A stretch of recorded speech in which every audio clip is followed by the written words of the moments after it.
Alright guys, welcome back to Formula 1 drama. Red Bull are embroiled in yet another controversy, with Ferrari not at all happy with the development of the past few days with regard to the 2026 engine regulations. Ferrari either refused to join a meeting or were rejected from a meeting by stating that Red Bull Powertrains is not really a new engine supplier, as Red Bull want to have us believe. Very much enjoy your thoughts in the comment section below. Hit the like button if you enjoy. Subscribe if you're new as always. If you guys are familiar with the story of Honda and Red Bull, 2019 Honda came into Formula 1, partnered with Red Bull. Their engines got a lot better from the Renault days, and they had some great success together. Then, interestingly enough, about 18 or so months later, now Honda in Formula 1 always goes back and forth. They love it, they leave it, all this type of stuff. We know how Honda tend to go. Now, some people believe that Honda, after announcing in about October 2020 that they were going to leave the sport, only really like 20 or so, 22 months after actually deciding to come into the sport, it was pretty surprising they wanted to leave already. They announced that, okay, they'll kind of partner with Red Bull until the end of 2021, then they're going to leave, and then that's going to be it, and Red Bull will have to do their own thing. So Red Bull said, okay, that's fine, I guess. We'll do Red Bull Powertrains. What they did is they created their own Red Bull kind of a power unit supplier, basically, that will supply themselves, and then they would make their own engines from 2022 onwards. And that's why, in part, the engine freeze came in, and Red Bull pushed kind of hard for it to say, you know what, pretty difficult for us guys that don't make our own engines to deal with these kind of engine upgrades over the years. So we need to come up with an engine freeze from 2023, which is now the case for the next 3 seasons until 2026 when the new regulations come through. But of course, after Honda,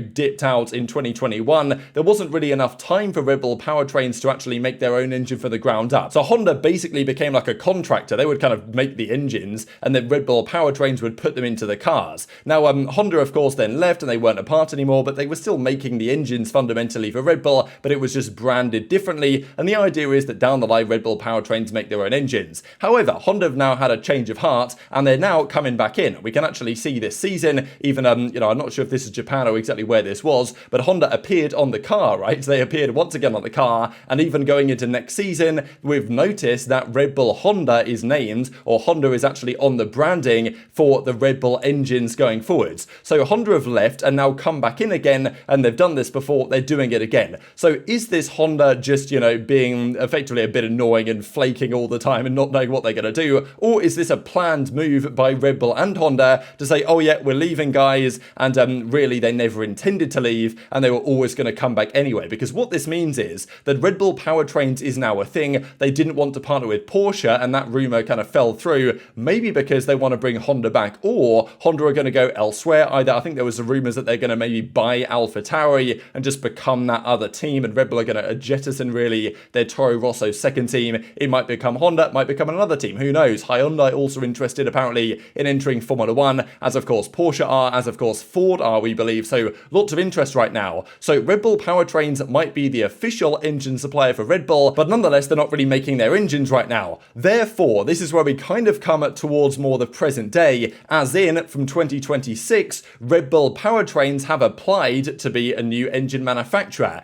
However, we don't know whether they plan to partner with Honda, what the situation is there, but other teams are saying, hang on a second here lads, Red Bull Powertrains is not a brand new engine manufacturer. They have partnered with Honda. They basically are Honda in some respect. They have a lot of intellectual property from Honda's engines, and therefore how can they just come through in 2026, say they're a new manufacturer? And what that means is they get more time, right? They get more development time. If you're a new engine manufacturer, never done it in Formula 1 before, then you get some degree of advantage from the regulations that will be afforded to an Audi, to even a Hyundai or a Ford or Porsche, right? Whichever one of those teams, if any, comes through and becomes a reality, they will get some benefit of the doubt because they've never made a Formula 1 engine before. That's fair enough. Red Bull Powertrains apparently say, oh yeah, we're new lads, we're a brand new engine manufacturer, we've never made our own engines before. The reality is they might have partnered with Honda very closely, and that is seemingly what Ferrari are not so happy about. So this is the big controversy lately as to whether there's a big conspiracy going on here, or whether it's Red Bull playing the political system masterfully as they have done in the past, and this is what Formula 1 is all about. So that's the thing. Red Bull Racing have registered their interest as a new power unit supplier for 2026, but nonetheless Honda are now all of a sudden working far more closely together with them again. So what exactly is going on here, right? Now, there was a meeting that's been going on over the last few days between all the engine manufacturers for 2026, Ferrari being among them, Mercedes being among them, Red Bull Powertrains now being among them as well as their own supplier, even though maybe there's some grey area going on there. So Ferrari Ferrari were unable to take part, and it's somewhat unclear whether Ferrari rejected the meeting and said, no, what, we're not doing it because we don't agree with this, or whether they were kind of refused access because they refused to comply or something. Kind of unclear on that one, but they have had concerns about whether Red Bull powertrains will be treated as a new supplier, having had access to Honda's intellectual property. This is the statement as Ferrari kind of news fanatics come out with right here. Ferrari, apparently they believe, was banned from a recent meeting as they had not formally agreed to be part of the 2026 rule cycle. So I guess if you don't sign the document, then you get banned from the meeting, and Ferrari had refused to sign this by the deadline due to their concerns about how Red Bull powertrains would be treated as a new supplier, having had this access already, going on to say these IP rights were returned unused to Honda by Red Bull powertrains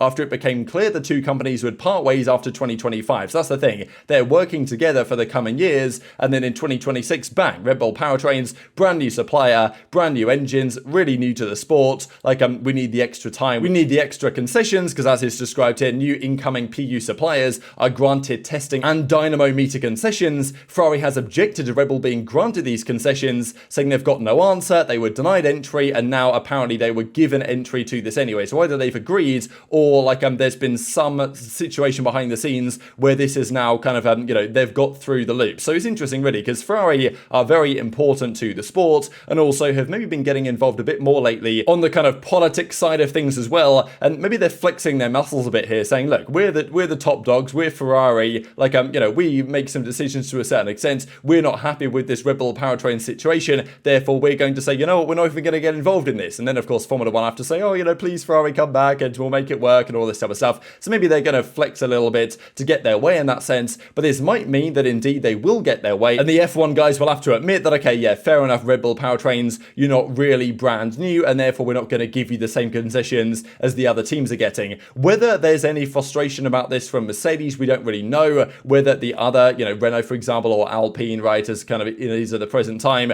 whether they are also frustrated about this, it's a little bit unclear. But yeah, still, Ferrari have either agreed to this, or they've got a satisfactory response from Formula 1 to say that indeed this drama will come to an end, and maybe Red Bull's kind of a blinder that they've played here from a political perspective might not yield them the advantage in 2026 that they were hoping for, or maybe they will get their own way, and Ferrari will be forced to back down. So very much intrigued to your thoughts on that in the comment section below. Hope I explained it all okay, because it's quite a complicated set of events really, but nonetheless, it all boils down to some juicy Formula 1 drama that I didn't really expect to be happening, but nonetheless, that's the thing with F1 drama, it comes out of nowhere, and there's a brand new storyline to discuss, as there always is. Couple of quick notes before we close out. Firstly, this here progress in Las Vegas seems like 11 months away pretty much from the Grand Prix. They are doing some things, so here you go. Of course, part of it is on the actual strip itself, but there are some things they've got to make, the grandstands, the pit lane, all this, so quite a lot of work to be done, and well, they are cracking on with it as it stands. So these are all the things now that the 1st of January has come around that are now official. Many of these new contracts come into effect from the 1st of January 2023 for the entirety of the new season, and that is exactly what has happened to all these individuals over the past couple of days. So very much intrigued to your thoughts in the comment section below. Hit the like button if you enjoyed, subscribe if you're new, take care, and I'll see you next time.